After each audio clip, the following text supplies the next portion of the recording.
A surprise military strike in Latin America. A president taken to New York. A global crisis. Why did the United States go into Venezuela, overthrow its leader, and bring him to the U.S.? The answer is deeper than just headlines. This sets the stage for a story of geopolitics, law, narcotics, oil, and international law. Below is a chapter-by-chapter breakdown you can use for a long-form video or detailed documentary script. For decades, relations between the United States and Venezuela have been strained. Under President Hugo Chávez and later Nicolás Maduro, Venezuela pursued a socialist path, distanced itself from U.S. geopolitical influence, and formed closer alliances with countries like Russia, China, Cuba, and Iran. Venezuelan domestic politics became polarizing, with accusations of rigged elections, suppression of opposition, economic mismanagement, and a humanitarian crisis that drove millions of Venezuelans to flee the country. The U.S. repeatedly criticized Maduro's legitimacy, refused to recognize some of his governments, and imposed economic sanctions. Washington accused him of undermining democratic institutions and fueling corruption. These long-standing tensions set the backdrop for a direct confrontation, but the decisive trigger was on. Simply ideological conflict. It involved criminal allegations and strategic interests as well. In the years leading up to 2026, the U.S. Department of Justice had been building criminal cases against Maduro and his inner circle. In March 2020, an indictment charged him with drug trafficking, narcotics, and illegal weapons possession, alleging that for decades his regime worked with international drug cartels to flood cocaine into the United States, enriching elites and harming U.S. communities. This legal case, unique for targeting a sitting head of state on criminal charges, underscored escalating tensions between the two nations.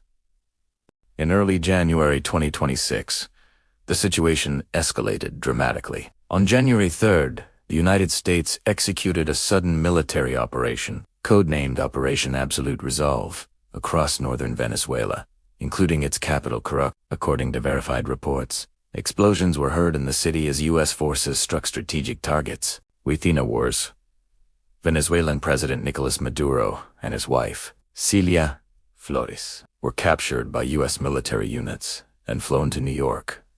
U.S. officials described the mission not as an invasion aimed at regime change, but as a law enforcement action to arrest Maduro and Flores on long-standing criminal charges, including narco-terrorism and drug trafficking. The Department of Justice had previously offered increasing rewards for information leading to Maduro's arrest, with figures reportedly doubling to unprecedented levels. Maduro, according to U.S. indictments, was allegedly at the center of a network that used Venezuelan state institutions and gangs to traffic cocaine and weapons across international borders. However, launching military force on another sovereign state to enforce criminal indictments is highly unusual. Critics argue that the military dimension transformed a legal pursuit into a full-blown armed intervention, especially because the U.S. acted without Venezuelan consent or clear authorization from international bodies such as the United Nations. The speed, secrecy, and scale of the operation took the world by surprise and marked one of the most dramatic U.S. foreign interventions in decades. Once captured, Maduro and his wife were transferred to the United States and presented in federal court in Manhattan. There, they appeared shackled and in custody, facing the same charges that had been under indictment for years. Both pleaded not guilty to the charges, with Maduro asserting he had been kidnapped, maintaining he was still Venezuela's legitimate president, and challenging the legality of his seizure. The charges against Maduro include narco-terrorism, conspiracy, cocaine, importation, and illegal weapons possession, among others. These allegations claim that Maduro and his inner circle used Venezuela as political power to create and protect criminal operations that harmed communities far beyond their borders.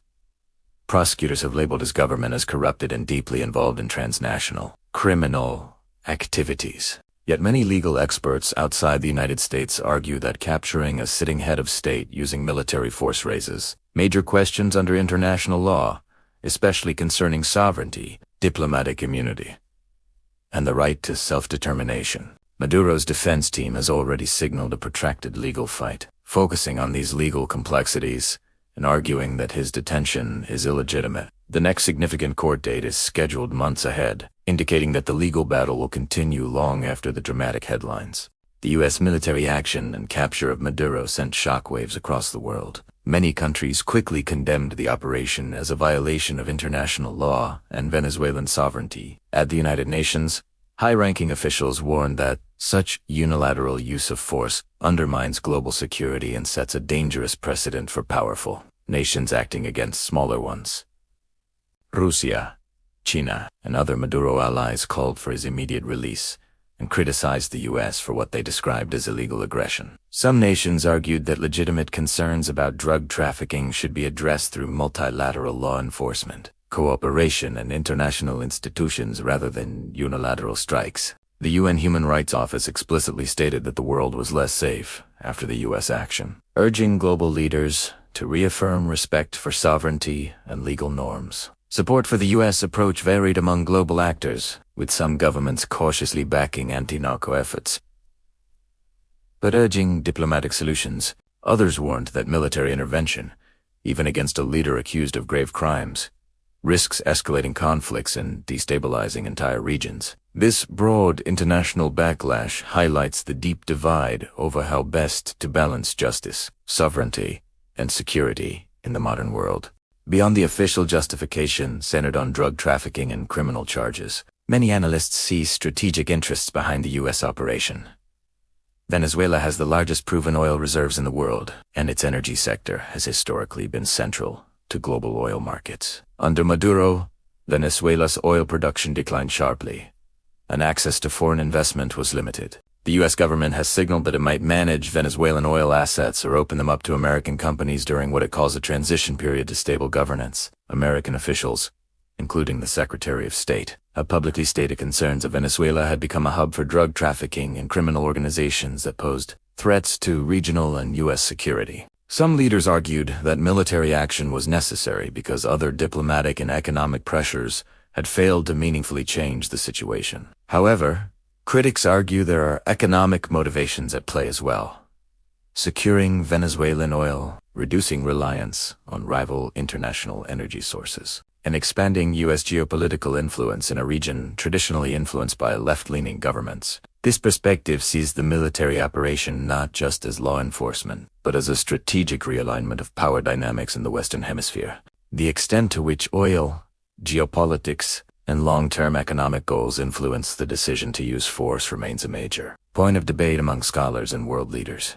With Maduro in U.S. custody and facing trial, Venezuela's political landscape has shifted rapidly. In his absence, Vice President Delcy Rodriguez was sworn in as interim president, attempting to stabilize the government amid political turmoil. Domestically, reactions have been mixed.